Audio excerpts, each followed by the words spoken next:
नमस्कार दोस्तों, लोकतंत्र अभियान में फिर एक बार आप सभी का स्वागत। और एक नई खबर, शेर लाएगा चीता, शेर लाया चीता मीडिया की सुर्खियां हो गई। मैं ये नहीं कहता कि चीता लाना बुरी बात थी, लेकिन जिस तरह से उसको इतना बड़ा इवेंट बना दिया गया, ये बहुत ही दुर्दैव की स्थिति है।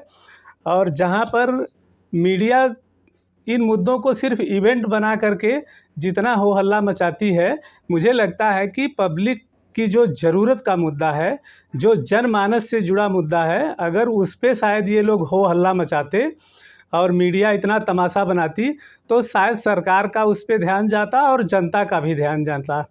लेकिन वास्तव में प्रयास तो इनका ये करना है कि जो मूल मुद्दे हैं उस पे जनता का ध्यान जाए ही न किसी एक बहाने, किसी न किसी एक एजेंडे के तहत हमेशा बनाते रहो। और मुझे लगता है कभी न कभी इसका भी अंत होगा, और ये बहुत लंबा चलने वाला नहीं है जो प्रक्रिया सतत ये लोग चलाई जा रही है।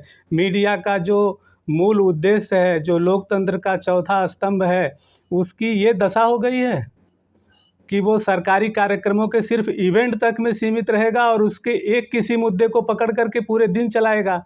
और जनता के तमाम गंभीर मुद्दे हैं जिनको दिखाना चाहिए, जिन पर शायद दिन भर बवाल किया जाए या कई दिन तक अगर इसे चलाया जाए तो हो सकता है कि कुछ उसका सार्थक परिणाम आ जाए।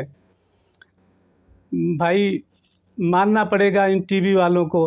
अभी आप बताइए कि शिक्षा की स्थिति ऐसी है, मैं एक इस विषय पे आना चाहता हूँ कि इस राष्ट्रीय शिक्षा नीति के साथ साथ मुझे ऐसा लगता है कि इस देश में एक केंद्रीय शिक्षा नीति होनी चाहिए और एक प्रकार की भाषा से लेकर के पूरे सिलेबस की जो व्यवस्था है वह पूरे देश में एक ही प्रकार की होनी चाहिए, ताकि ग्रामीण अंचल से लेकर के मेट्रोपॉलिटन महानगर में रहने वाले बच्चे तक को समान प्रकार का शिक्षा मिले, समान प्रकार का पाठ्यक्रम होना चाहिए और उसके लिए सरकार को व्यवस्था करनी चाहिए।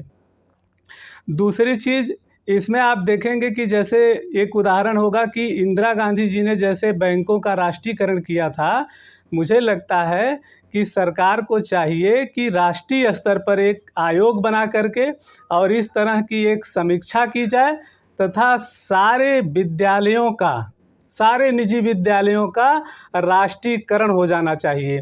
शिक्षा का जो व्यवसायीकरण है, यह समाज को बहुत चूस रहा है। आज शिक्षा जीवन का सबसे उपयोगी अंग हो गया है। हर व्यक्ति के लिए शिक्षित होना अनिवार्य है और इस अनिवार्यता को तमाम धंधेबाजों ने अपने अपने तरीके से इसको बना रखा है। इसकी अलग अलग लेयर पे इसके सिस्टम बना दिए हैं। आप बोलेंगे कि कांग्रेस ने तो शिक्षा का अधिकार प्राप्त करने के लिए नियम भी बना दिए थे, उसकी अनिवार्यता कर दी थी, लेकिन वास्तव में उसकी व्यवस्था का होना बहुत ज़रूरी है। जब तक संतुलित व्यवस्था नहीं होगी शिक्षा की, तब तक सबको समान शिक्षा मिल ही नहीं पाएगी।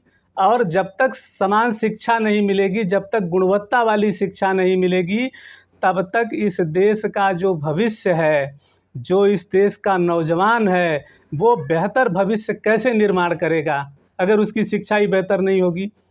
कॉलेजों की संख्या बढ़ाई जाए, तमाम डोनेशन लगते हैं, इतनी फीस लगती है। अगर सरकार सिर्फ इस एक मुद्दे को सहज और सरल बना दे और किसी भी गरीब सामान्य से सामान्य विद्यार्थी के लिए किसी भी कोर्स में एडमिशन लेना सहज हो जाए, उसे वो शिक्षा प्राप्त करना सहज हो जाए, तो मुझे लगता है कि ये देश का बहुत बड़ा कल्याण हो जाएगा सिर्फ एक मुद्दों पर। अब चीता ला के खर्च किया जाए, हैं कितने खर्च उस पे किए गए, किसी प्रोग्राम को बताने के लिए, किसी योजना को बताने के लिए कई 100 करोड़ रुपए खर्च कर दिए जाते हैं। अरे आप ये योजना पे ढंग से ऐसा काम करिए जिससे पूरे देश को संदेश चला जाए। अब चीता आए, चीता लाया जाए, चीता का संरक्षण किया जाए, चीता पाला जाए। मुझे तो याद आती है वो निराला जी की पंक्तियाँ कि श्वानों को मिलता दूध भात, भूखे बालक कुलाते हैं, माँ की छाती से ठिठुर ठिठुर जाड़े की रात बिताते हैं। भाई साहब, इस देश में चीता आए, बाघ आए, कुत्ता बिल्ली आए, लेकिन आदमी के बच्चे की हालत कुत्ते से भी बदतर हो जाए, ये बहुत ही शर्मनाक स्थिति है हम लोगों के लिए। और दूसरा, विपक्ष की जो स्थिति है कि भारत जोड़ो पे निकले हैं। अरे भाई साहब, विद्यालय जोड़ो, विद्यार्थी जोड़ो, कांग्रेस के कार्यकर्ताओं को ब्लॉक स्तर से लेकर के जिला स्तर पे जगह जगह आप लगा देते कि ये लोग सारे विद्यार्थियों को विद्यालय से जोड़ें, शिक्षा की मुहिम चलाएं। किस बच्चे को एडमिशन नहीं मिल पा रहा है, वहाँ तो अलग राजनीति चलती है। तमाम राजनीतिज्ञों के कॉलेज चल रहे हैं, इंजीनियरिंग कॉलेज चल रहे हैं, मेडिकल कॉलेज चल रहे हैं, आय का अड्डा बना रखा है। इस विषय पर कोई चर्चा ही नहीं होती। और हमारी परम पूज्य महान जनता, ये आम आदमी, मिडिल क्लास लोग, हम लोग बड़े बड़े मुद्दों में हमारी बहस, हमारी सोच का मुद्दा बहुत बड़ा बड़ा होता है और ज़रूरत के मुद्दे पे हम नदारत रहते हैं। मित्रों, बहुत शर्मनाक बात है और मैं चाहूँगा कि आप लोग ज़रा सोचिए और विचार करिए।